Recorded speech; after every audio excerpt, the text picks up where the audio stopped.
Allez, bien le bonjour à tous, j'espère que vous allez bien. Aujourd'hui, on va continuer sur notre lancée de notre rendu d'animation, d'accord.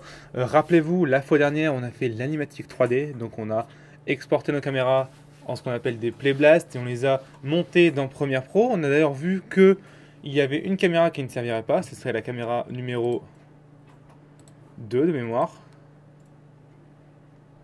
Voilà, c'est celle-ci qu'on n'avait pas utilisée, donc on va supprimer tout simplement, en cliquant ici sur la caméra pour sélectionner la caméra de la vue active et en faisant supprimer. Et on va pouvoir se remettre dans la vue de perspective.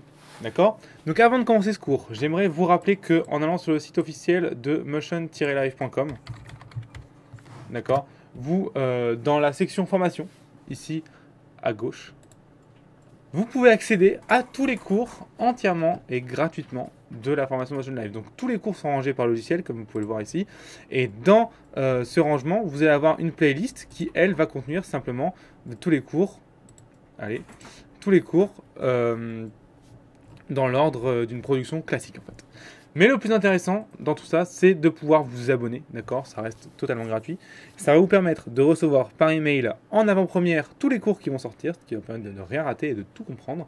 Et en plus de ça, vous allez avoir un accès totalement gratuit à toutes les scènes que Motion Live utilise dans ses tutoriels. C'est-à-dire que par exemple, moi je suis abonné, je mets mon adresse email et j'ai le droit maintenant, j'ai accès à toutes les scènes téléchargeables qui ont été utilisées dans tous les cours. Donc ça va vous permettre de quoi? Ça va vous permettre d'avoir la scène de Motion Live, votre scène, de comparer les différences, de voir s'il y a des problèmes. Et avec ça, ça vous permettra de vous améliorer hyper rapidement et de ne plus être bloqué sur quelque chose que vous ne comprenez pas, puisqu'il suffit de faire un petit peu le jeu des différences. Voilà, cette parenthèse étant faite, on peut commencer le cours. Donc, je suis retourné sur ma scène d'avant, on a supprimé la caméra comme on a vu, et maintenant il reste à faire, eh bien il y a deux choses à faire pour le rendu, c'est l'éclairage et le shading. Donc on va d'abord faire l'éclairage et on fera le shading la semaine prochaine, d'accord. Donc l'éclairage en 3D, c'est vraiment une des parties en rendu les plus importantes, si ce n'est la plus importante, puisqu'il faut savoir que une scène qui n'est pas shadée, c'est-à-dire qui n'est pas de couleur, qui n'est rien, mais qui est bien éclairée, peut être rendue et peut être lisible, alors que l'inverse n'est pas vrai. Une scène shadée sans éclairage, bah, c'est une scène noire, donc évidemment, ça n'a aucun sens. Donc l'éclairage est vraiment un concept qui est très important en 3D, et c'est pour ça qu'il va falloir faut souvent plus travailler l'éclairage que le shading en lui-même. Donc c'est pour ça que je vais beaucoup plus insister sur le shading que sur l'éclairage que sur le shading durant ces deux cours. Donc si vous n'avez pas vu déjà mon cours sur la théorie de l'éclairage sur Arnold, je vous invite à aller le voir, il va s'afficher ici. Ça vous permettra de bien comprendre quel type de lampe, comment elle fonctionne, etc. J'ai déjà expliqué tout ça. La première chose à faire quand on commence à faire un éclairage, c'est de mettre un skydome. Souvent, c'est la plupart du temps, on met ça, on fout un gros skydome, et sur ce skydome, on met une image, ce qui va nous permettre d'avoir déjà un éclairage basique d'un environnement classique sur notre scène. Donc ça nous permet d'avoir tout simplement la base de notre éclairage, nos couleurs, et une fois qu'on a ça, on va pouvoir venir rajouter des lumières par-ci par-là pour donner une direction artistique à notre plan, à notre scène et à notre séquence. Donc pour faire ça, eh bien on va tout simplement, dans ici lighting, rendering, et ici lighting, et là vous pouvez créer des lights, d'accord. Ou alors vous allez dans create ici et vous avez vos lights qui sont là.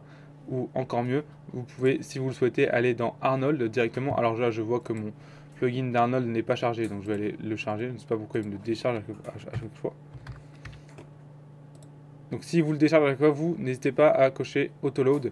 Mais bizarrement, même quand on coche autoload, des fois Maya pète un câble et ne le recharge pas après. Le mec est un peu un guignol, mais c'est pas grave. Donc voilà. Et ici dans Arnold, je peux venir créer aussi mes lights. Voilà. Donc c'est souvent ici par cet endroit-là qu'on passera pour éclairer nos scènes. Donc, comme je vous ai dit, un skydome light. Je vous rappelle qu'un skydome éclaire partout par défaut, donc rien à faire. Alors ici, on va bien aussi afficher tout, d'accord, chaud, au moins nos caméras pour bien comprendre. Pas la peine d'afficher le cours, mais au moins pour bien comprendre ce qui se passe dans notre scène, d'accord. Et on va venir simplement mettre une couleur dans notre skydome, d'accord. Donc c'est là qu'on va commencer à venir jouer un petit peu avec notre hypershade. Donc l'hypershade c'est quoi? Rappelez-vous, c'est en fait un petit peu le node editor simplifié de Maya. En fait c'est le node editor pour le shading, d'accord. Donc le reste on va un petit peu virer. Donc on va venir simplement cliquer sur notre light ici. Donc ici dans le light, on peut venir chercher notre SkyDome. Cliquez sur ce petit icône qui va nous afficher les entrées et les sorties du SkyDome, d'accord. Il n'a aucune entrée et aucune sortie, ce qui est normal. Et nous, on veut lui mettre en entrée une couleur, d'accord, qui va être un petit peu l'image qui va éclairer notre scène. Comment trouver ces éclairages, ces images pour éclairer notre scène? C'est très simple, vous allez sur internet et vous trouvez une image qui va correspondre à votre ambiance et vous la mettez. Alors, on va souvent parler d'ici, vous allez souvent entendre le terme HDRI. Alors, je ne vais pas beaucoup en parler dans ce cours puisque ça va être réservé pour vraiment un cours qui va être spécialisé dans l'HDRI, comment ça fonctionne et pourquoi il y en a des biens et des pas biens, etc. Aujourd'hui, je vais juste vous dire, vous trouvez une image qui correspond aux teintes de votre scène, à ce que vous voulez faire passer comme ambiance et comme émotion, et ce sera tout. D'accord, je ne vais pas vous embêter avec les HDRI aujourd'hui. Il y aura un autre cours qui sera vraiment spécialisé là-dessus et qui va vraiment en parler plus en détail. Donc, pour ça, vous allez sur Google, d'accord, et vous cherchez votre image. Alors, moi, j'ai cherché une image.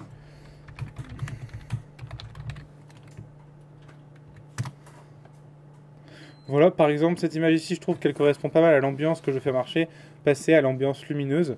D'accord, donc je vais prendre cette image-là, mais vous pourrez prendre n'importe quelle autre image.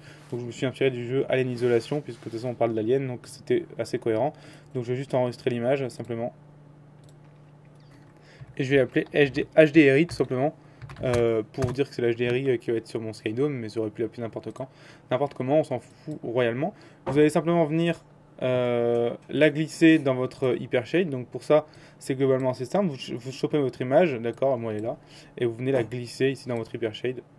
Il va vous créer par défaut un nœud Place to des textures qui sert à placer l'image sur le SkyDome. Et le nœud de l'image qui en fait correspond à l'image en elle-même. Vous n'avez qu'à glisser la couleur de l'image vers la couleur du SkyDome. Maintenant, vous pouvez voir dans votre Hypershade que votre SkyDome comprend l'image, d'accord. Donc on voit qu'elle est assez mal mappée, mais c'est pas très important puisque comme je vous l'ai dit, c'est des informations d'éclairage, c'est pas, on va pas le voir en rendu, quoi, d'accord. Donc c'est vraiment très important. D'ailleurs, tout de suite, pour ne pas voir cette image au rendu, vous pouvez dès maintenant aller dans sur votre HDRI, autant pour moi, vous sélectionnez votre HDRI et vous pouvez dès maintenant aller mettre ici la visibilité de caméra à 0, ce qui dit en fait je suis visible dans la transmission, la diffuse, la spéculaire, le CSS, etc., mais pas dans la caméra, d'accord, ce qui me permet d'avoir mon fond transparent puisque forcément en compositing on voudra avoir un autre fond que ce truc dégueu, d'accord. Donc c'est vraiment très important aussi de faire ça, ça va nous permettre de voir un petit peu ce que ça donne. Alors on va déjà faire un test de rendu pour voir ce que ça donne. Donc Arnold a un outil qui est assez sympa pour avoir les rendus en temps réel pendant que vous travaillez. Malheureusement, moi je ne peux pas l'utiliser parce qu'avec l'enregistrement en parallèle de la vidéo, ça va faire bugger la vidéo, vous allez être bloqué, donc je ne vais pas l'utiliser, mais je vais quand même vous montrer comment il fonctionne. Donc avant de faire ça, on va construire un groupe qui va s'appeler Light et il y aura toutes nos lights dedans. D'accord, jusque là tout va bien. Donc CTRL G, je rappelle, pour faire un groupe. On va enregistrer et je vais simplement faire aussi et vous expliquer comment fonctionne le rendu en temps réel d'Arnold. C'est ici, vous avez Arnold Render View. Vous cliquez dessus. Ça va vous ouvrir une fenêtre comme ceci, d'accord. Je l'avais déjà expliqué dans les rendus d'Arnold, donc ça va être de la redite si vous avez déjà vu le cours, mais au moins ça fait pas de mal de revoir un petit peu les choses qu'on avait déjà vues pour pas être perdu. Et ici, ça va nous permettre de voir un aperçu en temps réel, ou presque en temps réel de ce qu'on voit. Donc voilà. Je vous montre un petit peu comment ça fonctionne. Vous avez qu'à appuyer sur le petit play et voilà. J'ai un aperçu en temps réel de ce que je vois. Le problème, c'est que moi, mon processeur a pété un câble pour l'enregistrement, donc je vais vite arrêter. Mais au moins, ça vous permet de voir, voilà, ce qu'il fait. Ici, vous voyez qu'il va venir calculer. Donc, j'ai déjà un éclairage dans les marrons, donc dans les teintes de mon image, qui est effectué. Donc, c'est parfait, d'accord. Donc moi je vais arrêter ça et je vais faire que des tests de rendu à la main sans utiliser ce principe là parce que sinon je vais vraiment avoir des gros problèmes de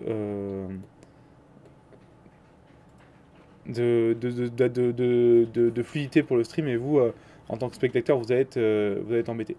Ce qui peut être intéressant peut-être c'est de rendre aussi ouais, en fait je vais tout simplement travailler à l'échelle.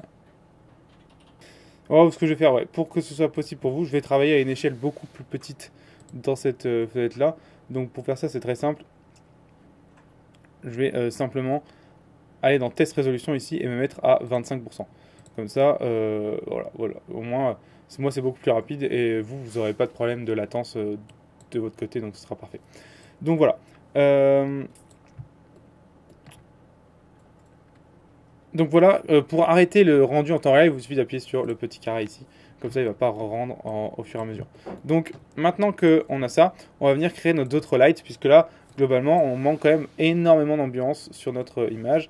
Donc, ce que je vous conseille, c'est d'avoir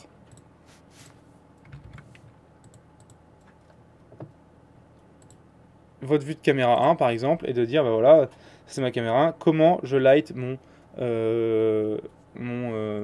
facehugger. Donc moi ce que j'aime bien faire c'est faire un teaser of copy pour avoir ma référence ici. Alors je la mets du côté, vous verrez pas mais c'est comme ça j'ai toujours ma référence à côté. Et au-delà de ça, je vais commencer à créer ma light. Donc je vais mettre une light peut-être derrière mon facehugger. Donc je vais faire une area light, d'accord. On pourrait prendre globalement la light qu'on veut, mais moi imaginons qu'il y a une fenêtre derrière ou ce qu'on veut. Donc je vais créer une area light, voilà, et je vais la mettre simplement derrière mon facehugger.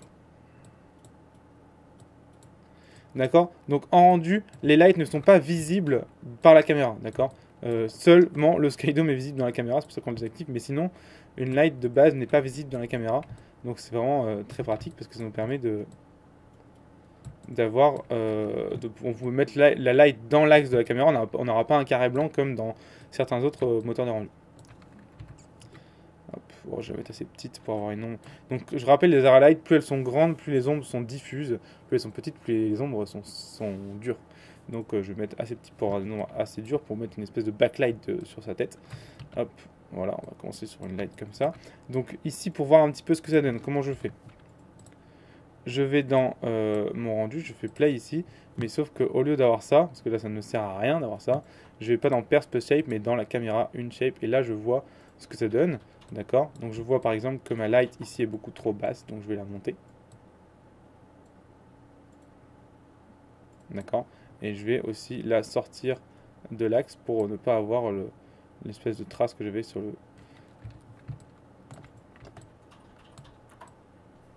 le mur.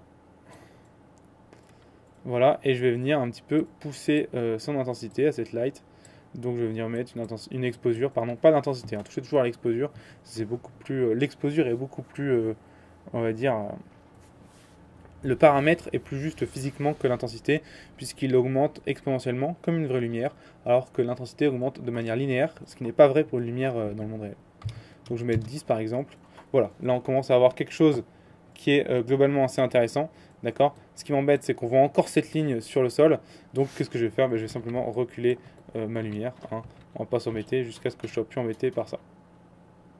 Allez, allez. Voilà, c'est souvent le problème des lights en général. Voilà, ici c'est pas mal. Peut-être allez, augmenter un petit peu encore l'exposure, peut-être mettre 12. Allez, 10, 11. Voilà, et est-ce que je l'agrandis ou pas? On va voir. Est-ce que j'agrandis ma lumière ou pas? Un petit peu, allez. Allez, comme ceci, ça me paraît pas mal pour l'éclairage de l'alien. On va venir mettre un contre ici quand même pour déboucher un minimum l'éclairage de l'alien ici. Donc je vais venir dupliquer ma lumière, d'accord. Donc, hop. Dupliquer ma lumière. Et en fait, globalement, ce sera le contre de la backlight qui sera ici, d'accord. Hop. Plus, voilà, comme ceci. Je vais le mettre plus comme ceci, voilà. Et je vais l'agrandir un petit peu. Alors, encore une fois, ce ne sont que des exemples. Hein. Faites ce que vous voulez, faites comme ça vous chante. Moi, je le fais en fonction de mes propres goûts et de mes propres idées. Mais l'idée n'est pas de refaire la même chose que moi, ça n'a vraiment aucun sens. Je vous invite vraiment à faire votre éclairage et votre mise en scène. Ce sera vraiment beaucoup plus intéressant que si vous répétez juste ma mise en scène bêtement, quoi. Donc, je vous montre un type d'éclairage qui est possible. Il y en a plein d'autres. Donc voilà, bien sûr, cet éclairage-là, maintenant pour moi, est beaucoup trop fort. Donc je vais simplement venir lui dire, bon mon gars, tu te calmes, et je vais mettre une exposure de 4 peut-être. Voyons un peu ce que ça donne. Alors si je mets 0, on est ça, 5, 9, 9 c'est un peu trop, 8.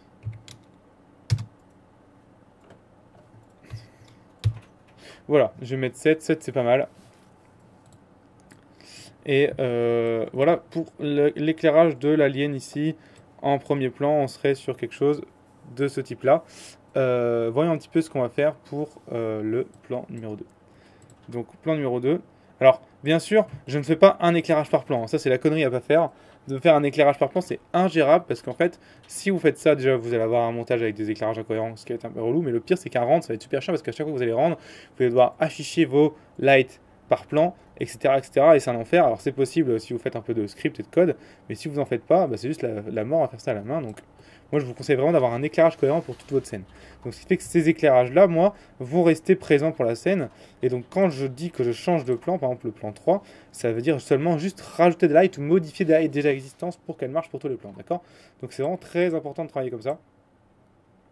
Sinon, vous allez vous galérer de ouf. Moi, le plan 3 en éclairage me paraît cohérent par rapport à ce que j'ai fait tout à l'heure. Donc, logiquement, il n'y a pas de problème. Là-dessus, je vais rester sur ça, sans 100% réel problème. Donc, là-dessus, pour moi, ça me va. Je vais passer au plan 4,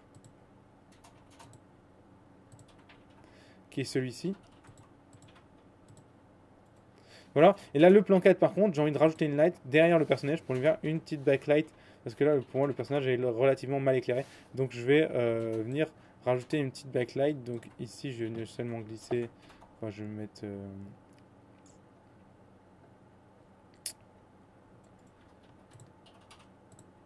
Hop, je viens juste glisser ma caméra dans mon autre vue pour avoir les deux vues en même temps.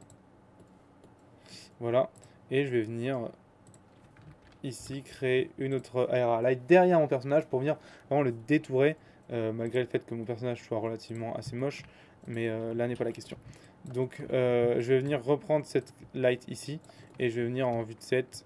Alors, attends pour moi, je me suis trompé de raccourci. En vue de top. Tac. Hop. Ici. Et je vais venir. Bah alors.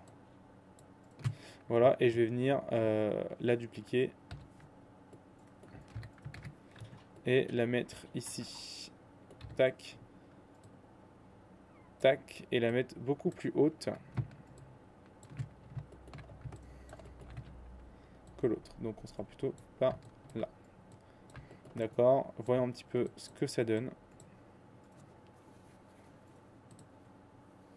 Quelque chose qui donne ça, qui est pas trop dégueu en soi. Par contre, je vais lui mettre, elle, un angle beaucoup plus important. Donc un angle plus important, c'est-à-dire une taille plus importante. Ce qui va, voilà, augmenter un petit peu. Ouais, plutôt même comme ça, je pense.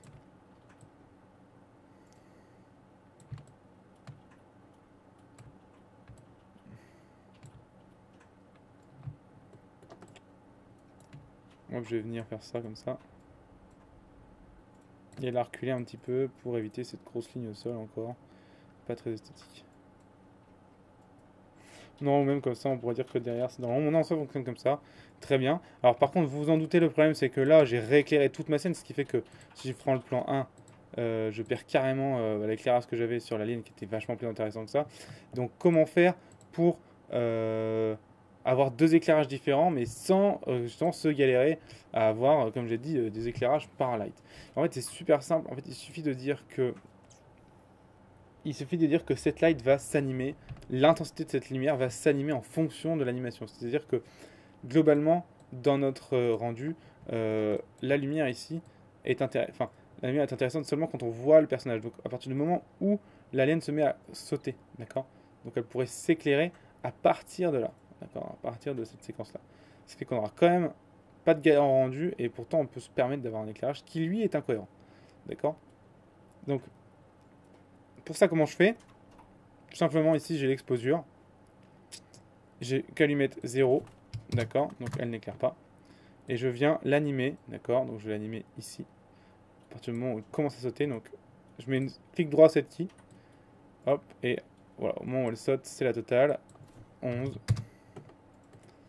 Cette key. D'accord? Donc, maintenant, je vais rendre une clé sur l'intensité, enfin, l'exposition de ma lumière. Regardons maintenant ce que ça donne. Alors, il m'a caché ma fenêtre Underview. Ça arrive hyper souvent. Donc, ça vous arrive, il suffit de la chercher, mais elle est quelque part. Je sais pas où elle est la mienne, mais elle est forcément quelque part. Bon, impossible de trouver ma fenêtre, c'est pas grave. Ah si, elle est là. C'est hyper chiant ça. Se mettre en toute petite, on les voit jamais. Donc voilà. Et maintenant, je peux refaire le rendu à cette frame là. Le rendu correspond à ce que j'avais fait avant. Et quand je vais avancer dans les frames, plus j'avance, ici j'arrive en 30, voilà. L'éclairage change petit à petit. Voilà, pour se retrouver ici.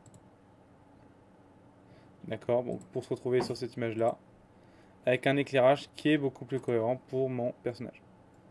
Allez, on passe à la caméra 5. Logiquement, la caméra 5, il ne devrait rien avoir à changer puisque l'éclairage logiquement est déjà cohérent. Pour moi, ça me correspond, ça me va très bien. Tac, tac, il tombe. Bim. Écoutez, pour l'éclairage, moi, ça me paraît très bien pour ce que j'ai fait. Alors, il nous reste une petite bande ici, mais pour moi, qui est pas gênante, dans le sens où on peut très bien avoir une lumière au-dessus de lui, en fait, au plafond, par exemple.